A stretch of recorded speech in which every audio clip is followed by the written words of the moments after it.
What's up guys, George Kamel here, and today's video is all about 7 things that improved my financial life. In this episode, it's personal. We're getting deep. Almost as personal as my Zanga and Live journal from 2004. I deleted that, right? That can't still be up. You should probably check on that. These 7 things helped me get from where I was, which is broke with a bunch of debt, to where I am now, a net worth millionaire living with way more peace and margin. But before we jump in, hit those like and subscribe buttons and share this with 7 friends who have improved your life in some way. All right, let's get to it. Kicking us off at number 1 on the list is my old 2009 Honda Civic. Now you might be wondering how a compact car could possibly improve my financial life. Well, let me explain. I bought a 2009 Honda Civic EXL from a coworker for $6,000 back in 2017. And this was the nicest car I had ever owned because it had automatic doors, automatic windows, leather seats, heated seats, sunroof, pure extravagance. And let me tell you, not having a car payment was the greatest wealth building hack I could give you. I didn't upgrade that car until my wife and I paid off our house back in 2021. And I'm telling you guys, driving an affordable, reliable used car improved my financial life big time. Highly recommend it. And I know it's not flashy, no one's impressed, but you know what? I was impressed by how much wealth it gave me. All right, the second thing that improved my financial life, here's a left turn. Lean cuisine. Hashtag not sponsored. Who would get lean, what YouTuber is like, can we get Lean Cuisine as a sponsor? I don't want you anyway. Here's the deal. It means a lot to me. When I was getting out of debt, this was my debt freedom fuel. I would wait for these bad boys to go on sale at my local Kroger grocery store for $5 for $10. Because I knew if I could eat a $2 meal, I could trim some fat, literally and financially, off my budget. I have not since had a Lean Cuisine since I've been debt-free. I can't stomach the taste of them here. But here's the lesson. Short-term sacrifice equals long-term gain. And let me tell you, based on this ingredient list, I'm glad I stopped eating them back in the day because I don't know that I'd be alive today. Contains a bioengineered food ingredient. You think? You thought I thought these were authentic Swedish meatballs? Get out of here. Number 3 on the list is a skateboard. In fact, this is my skateboard that I've had going on, I don't know, 20 years now.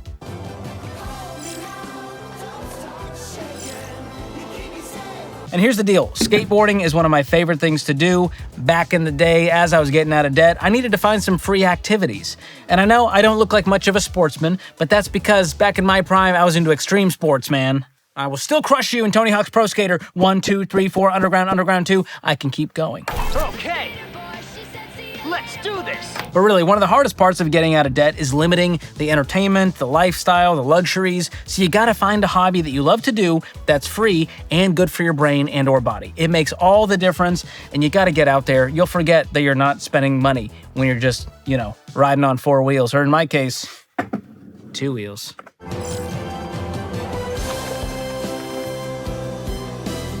Okay, the 4th thing that improved my financial life was this denim jacket. Well, okay, not this particular jacket, although this is my jacket, but all the clothes that I bought way below retail price. In fact, this particular J. Crew denim jacket I bought from the Poshmark app, which is an app where people can resell their clothing. And I refused to spend the retail price, pay the MSRP. No, my friend. This one was still new with the tags on it, but I paid way less because I'm a smart spender. Sometimes the world looks perfect. And spending money on clothes is a tough one because while clothing is technically a need, it's easy to justify spending way more than you need and buying way too many clothes. Now these days, I generally don't shop secondhand, but I'm still a fan of shopping smart. I'll wait for legit sales to drop. I'll use browser extensions and apps like Honey to help automatically search for and apply promo codes at checkout. Heck, I'll even shop at TJ Maxx because they got some great shirts, $12.99. You can't beat it.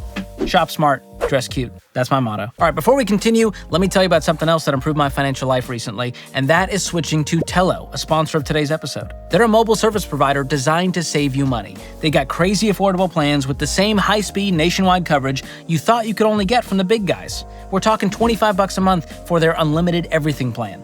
They even have plans as affordable as $5 if you don't want all the bells and whistles. And if single-digit prices weren't enough, you can also upgrade, downgrade, change your plan whenever you feel like it. Because contracts and fees, not the Tello vibe. And because I love a good deal, you're going to get an extra $5 off the unlimited data plan for your first month if you go to this website, tello.com/George, or click the link in the description below. Another thing that can improve your financial life, a good high-yield savings account like the one offered by Laurel Road, one of the other sponsors of today's video. You can earn a great interest rate, and you're basically making money while you sleep, or while you skateboard or drive your busted-up old Civic. With Laurel Road, your account balance earns 5.15% APY right now, and there's a ton of other great perks. There's no minimum balance required to open an account, your deposits are FDIC insured, and there's no bogus monthly maintenance fees. So let your money start making you even more money by going to laurelroad.com/George, or just click the link in the description. That's laurelroad.com/George. All right, back to our list of things that improve my financial life. Number 5, coffee.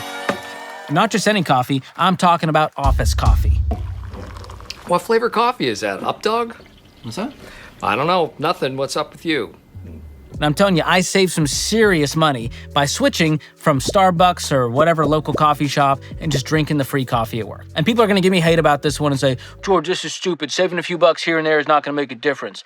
But I can tell you, this was one small piece of a bigger plan that 100% worked for me. Because I had this habit of stopping by Starbucks every single morning on my way to work. I would place a mobile order for a tall blonde roast coffee and a grande cup so that it wouldn't spill. And it was like $2.87 after tax, which added up to about $70 or $80 a month, which is a lot when you look at the course of a year. And look, I was trying to throw every single extra dollar I could at my debt snowball to pay off my debt, get my emergency fund in place, get the down payment saved, and skipping Starbucks for a while helped me find some extra dollars. And I dare you to add up how much these little treats are costing you. That $6.42 transaction 3 times a week, well, that's $20 a week. That's $1,000 a year. So think about this. What does it take to blow $5,000 a year? Just $13.70 per day of random spending. What does it take to save $5,000 a year? Just $13.70 per day of intentional saving. There you go. That's old. But you get what you pay for, huh? Okay, the 6th thing that improved my financial life is ride sharing. Look at that. Yeah, I actually drove for Uber and Lyft while I was trying to get out of debt to earn some extra money. Now, back in the day, Lyft and Uber were new to the Nashville area and they were trying to gain market share and compete, so they were offering a $1,000 sign-on bonus for drivers. So in 2014, I made around $1,000. Then in 2015, I made $1,529. And in 2016, I made a whopping $138 because that was the year I got out of my consumer debt and I quit driving for Lyft and Uber. I guess I also got tired of having awkward conversations with strangers about how long I've been driving for Uber and Lyft and why I do this. I do it because I need to, not because I want to hang out with you. Who needs friends? Not me. And generally these days, driving for Uber and Lyft or using some of these rideshare apps, delivery apps, you can make $15 to $30 an hour before expenses. Not bad. Look into it. Okay, the last thing on the list has probably improved my financial life more than anything else because it taught me the principles I needed to get my financial act together.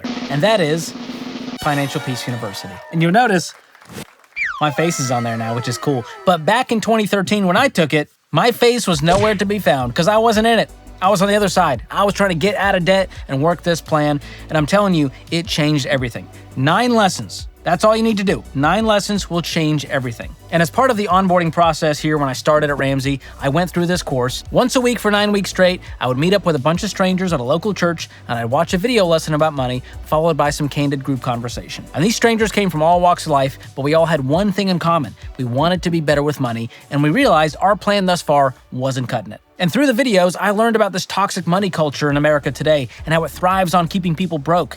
And more importantly, I discovered the many ways that I'd bought in and made dumb money mistakes because of it. So this course helped me deprogram all the lies and myths that I'd come to believe about money for the first few decades of my life. Following the stuff in Financial Peace University, I went from broke and in debt to net worth millionaire in under a decade by following the plan. And these days, FPU has helped millions of people take control of their money and build wealth. And if you want to be one of those people, you should definitely check it out. I'll drop a link below. And if you want to learn about my financial transformation from broke to not so broke, be sure to check out this video to see the exact steps I took to reach millionaire status in under 10 years. And as always, don't forget to like, subscribe, and share this video with all of your friends who are currently driving busted Honda Civics and eat lean cuisines, or as I call them, future millionaires. Thanks for watching. We'll see you next time.